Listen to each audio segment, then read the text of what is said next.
사도행전 강해 말씀을 통해서 주님께서 주신 말씀을 나에게 주신 말씀으로 잘 받으시는 저와 여러분이 되길 바랍니다. 전 스토리들 다 이해하셔야만 오늘 본문이 이해가 되는데 다 이해가 되신 줄 알고 오늘 말씀 함께 나누겠습니다. 자, 이제 바울은 강풍으로 인하여서 배가 난파되어지고 멜리데 섬에서 3개월을 머문 뒤 이제 배가 출항할 수 있는 좋은 시기를 맞이하게 되었습니다.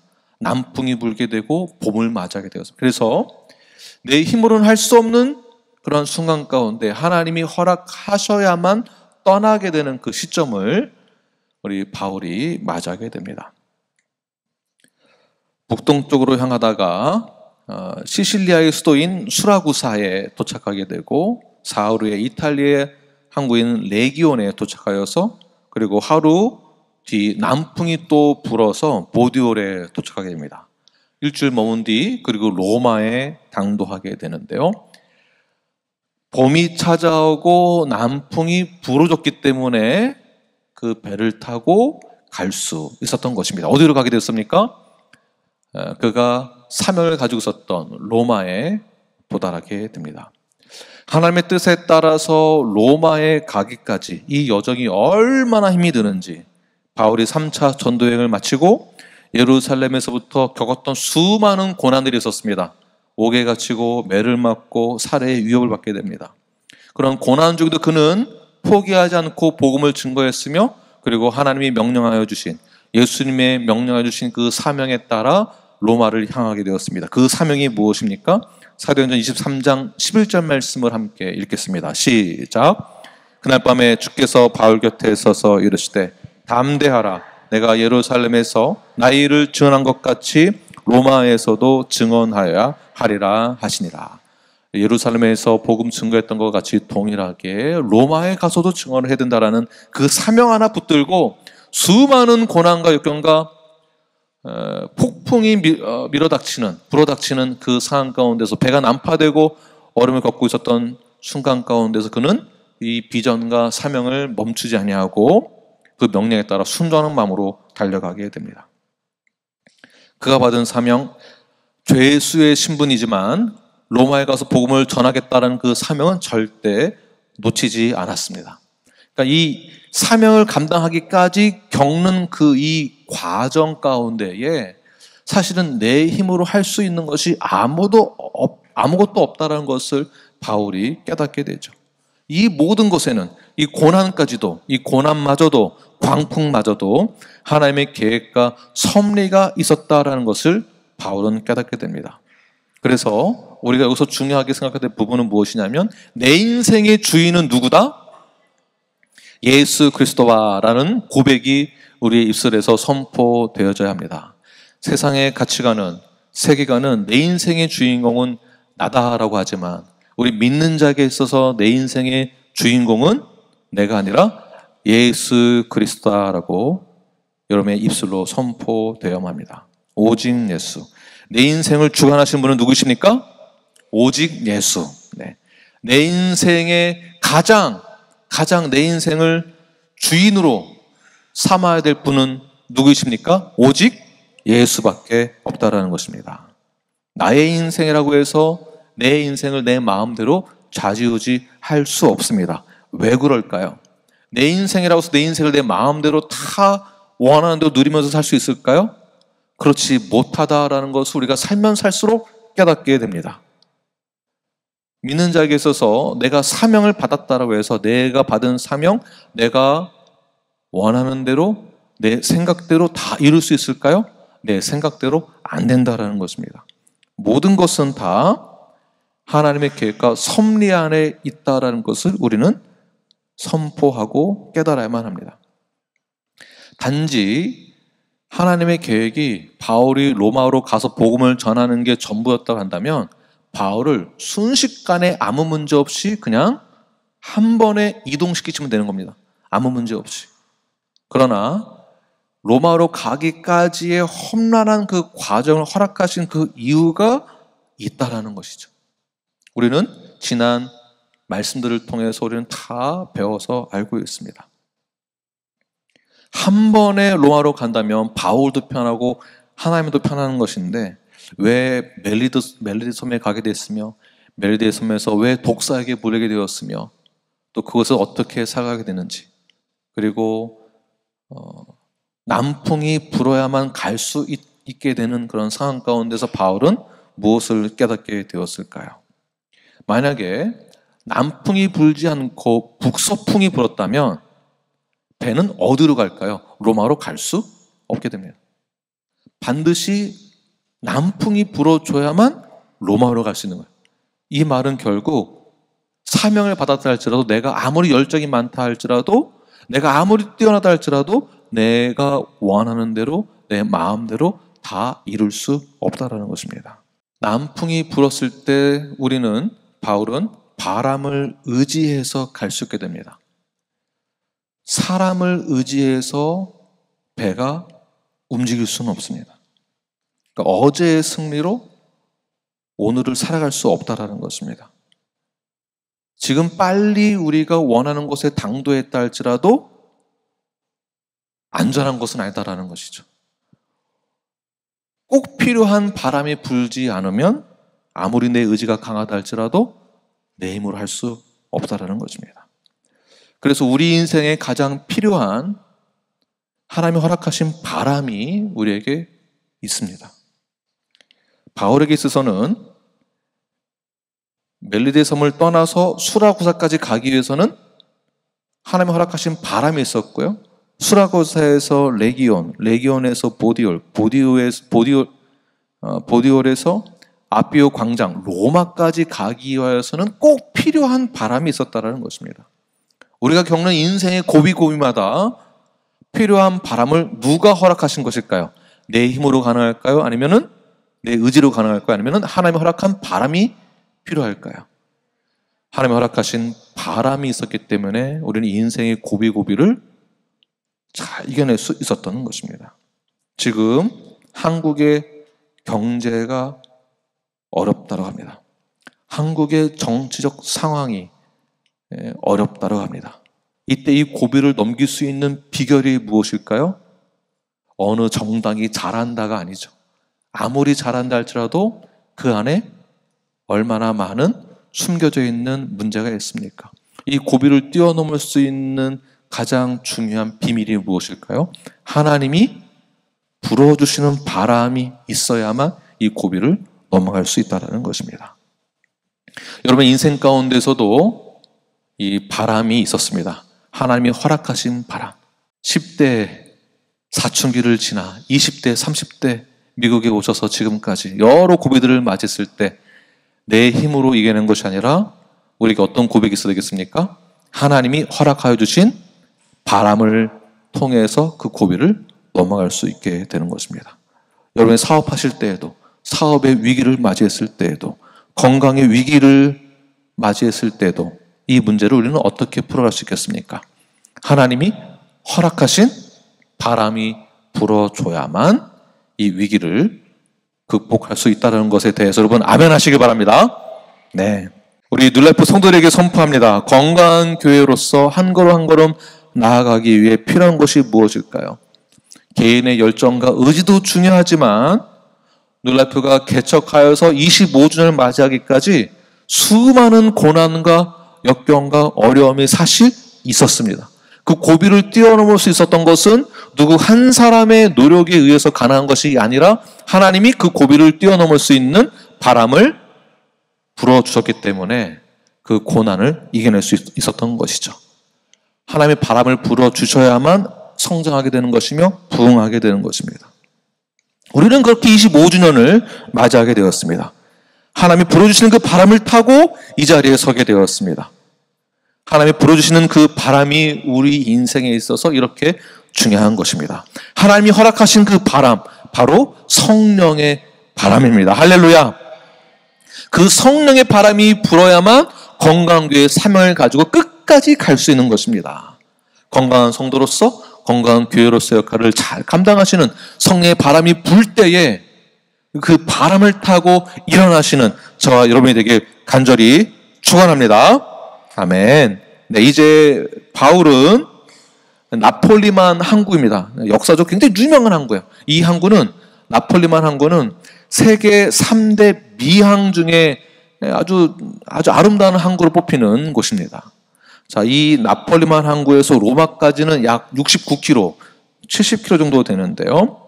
이 나폴리만 항구가 왜 중요한가? 그러니까 사도 바울이 이 나폴리만 항구에 도착하게 되는데, 이 항구가 역사적으로 무엇이 중요한가?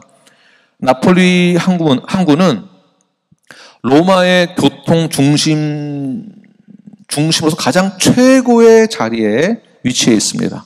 전 세계의 상선들이 이곳으로 몰려듭니다. 그러다 보니까 전 세계의 화려한 문물들이 들어오기 때문에 의리의리한 건물과 장식과 여러 가지 이 다양한 구조와 문화들이 한 곳에 집중되어 있었습니다. 자, 드디어 바울의 입장에서는 말로만 들었던 나폴리 항구에 들어섰을 때에 죄수의 신분으로 들어왔기 때문에 그는 반대로 무엇을 느꼈을까요? 화려한 항구에 비해 자기 자신은 초라한 모습을 느꼈을 것입니다. 근데 바울은 전혀 주눅들지 않았을 것이다 라고 생각할 수 있지만, 사실은 이 속마음은 조금이라도 불안한 마음과 어려운 마음이 있었을 것입니다. 왜냐하면 로마에 아는 사람이 한 사람도 없었습니다. 바울은 1차, 2차, 3차 전도행을 떠나면서는 그가 복음을 전하고 세운 교회들이 있었기 때문에 2차, 3차부터는 가는 곳마다 그리고 복음을 접한 자들이 있었기 때문에 그를 환영하고, 그리고 동역자들이 만나게 되어지므로 이 사역을 하게 되었었습니다. 그러나 로마는 전혀 알지 못하는 곳이었습니다. 그저 편지로만 로마에 있었던 신자들에게 서로 안부를 묻고 권면하는 정도로 그쳤었죠. 그런데 이 거대한 제국의 심장에 들어가면서 아무리 담대한 바울이라 할지라도 그가 어느 정도 두려워할 만한 그러한 상황이 있었다는 것을 기억하시길 바랍니다. 제가 처음 미국에 왔을 때, 저도 이제 어릴 때는 미국에 이제 몇 번 왔다 갔다 하면서 그래도 뭐 한두 번은 왔다 갔다 하는 곳이니까 뭐 쉽게 정착하고 할 수 있지 않겠는가 생각하고 왔었는데, 처음 미국에 와서 공항에 도착하고 이제 사역을 시작하고 결혼 생활을 시작하는 그 시점에서 모든 것을 저 혼자 처리해야 되는 그 입장에 서다 보니까 모든 게 다 두려웠었습니다. 제가 군대 어디 나온지 아십니까? 네. 목사라서도 귀신을 때려잡지만 해병대라서도 귀신을 때려잡는 그런 강함이 있는 저 역시 미국에 처음 왔을 때 일을 하나하나 처리하는데 얼마나 두렵고 떨렸는지를 모릅니다. 햄버거 하나 주문하는 것도 어려웠었습니다. 두려웠었습니다. 아는 사람도 없었습니다. 여러분들이 처음 미국에 와서 직장 생활을 할 때, 처음 사업을 시작할 때 어떠셨습니까? 두렵고 떨리는 마음으로 사업을 시작하셨죠.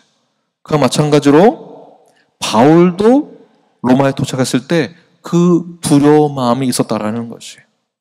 근데 바울이 나폴리만 항에 도착한다라는 이 소식을 69km 떨어져 있었던 로마 시내에 있었던 믿음의 성도들이, 바울을 전혀 알지 못하는 믿음의 성도들이 바울을 맞이하러 찾아오게 됩니다. 15절 말씀을 함께 읽겠습니다. 시작.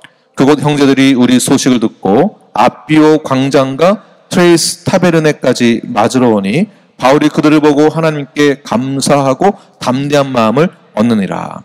결국에는 형제들이 이 소식을 듣고 바울을 맞으러 왔을 때 바울이 불안했다라는 증거가 어디 있느냐 하면, 그제서야 그들을 보고 어떻다고요?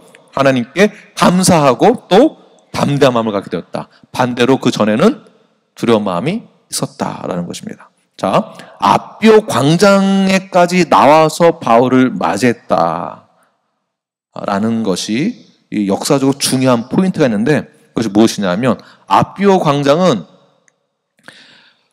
시저 아시죠? 시저가 로마에 가기 위하여서 한국에 도착했을 때에 입장할 때가 바로 아피오 광장의 이 장소에서 입장하게 됩니다. 개선 장군들, 클레오파트라, 모든 이들이 이 로마로 가기 위하여서 이 항구서부터 이 길을 통과해야만 합니다. 자, 로마는 이 길을 통해서 그리스와 이집트의 정복을 나섰습니다. 이 길이 굉장히 중요한 길이에요. 그때마다 군대가 움직이고 왕이 입장할 때 수많은 군중들이 다 앞에 나와서 아피오 광장에 서서 주인공들을 열렬히 환영하고 폭죽을 터뜨리고 군악대가 나와서 빵빠레를 불게 됩니다. 자, 이제 이렇게 위대한 이곳에, 역사적으로 위대한 이곳에 누가 입성하고 있습니까? 죄인 신부였던 바울, 두려움하고 가고 있었던 바울이 아피오 광장에 입성하면서 누가 이들을 맞이해주고 있죠? 믿음의 형제 몇몇이 나와서 그 누구보다도 열렬히 바울을 환영하게 됩니다. 마치 개선 장군을 맞이하듯이 기쁨으로 맞이하게 됩니다. 자, 바울은 그 믿음의 형제들 보고 무엇을 느꼈습니까? 첫 번째, 하나님께 감사했다. 믿음의 형제들을 보고 감사했다. 두 번째, 그들을 통해서 담대한 마음을 얻게 되었다. 자, 오늘 본문의 핵심이 바로 여기 있습니다. 첫 번째는 하나님이 허락하신 바람이 있어야만 그 사명을 감당할 수 있고, 두 번째는 그 사명을 감당하기 위해서는 누가 필요하다? 믿음의 형제 자매들, 동역자가 필요하다라는 것입니다. 옆 사람에게 인사하겠습니다. 당신이 나의 믿음의 동역자입니다. 그 다음에 당신으로 인해서 하나님께 감사하게 됐습니다. 당신으로 인해서 담대하게 되었습니다. 네, 바울은 드디어 서신서로만, 편지로만 주고받고 했던 믿음의 형제들, 얼굴을 전혀 보지 못한 채 그들을 만나는 순간 처음 맞닥뜨린 그 엄청난 광장 앞에서 몇몇 형제들을 만난 것만으로도 감동이 있었고 감사가 있었고 담대함을 갖게 되었다는 것이에요. 그래서 로마에 도착하는 순간 사도 바울이 어떤 마음을 가졌겠습니까? 안도의 한심을 내쉬는 것입니다. 드디어 살았다. 이제 내가 말로만 들었던 이 사명을 감당하기 위하여서 겪었던 수년간의 과정 가운데의 고난, 이제 드디어 로마에 발을 내딛게 되고 이제 이 믿음의 형제들과 함께 복음을 전할 수 있겠구나라는 안도의 한심을 내쉬게 되는 것이죠. 그는 그 마음에 이런 마음을 새기게 되었을 것입니다. 이제 다시 시작이다. 이제 다시 일어설 수 있겠다. 비록 내가 죄수의 신분이지만 이 믿음의 형제들과 함께 한다면 나는 다시 일어날 수 있겠다라는 그 마음과 포부를 마음에 새기게 되는 것입니다.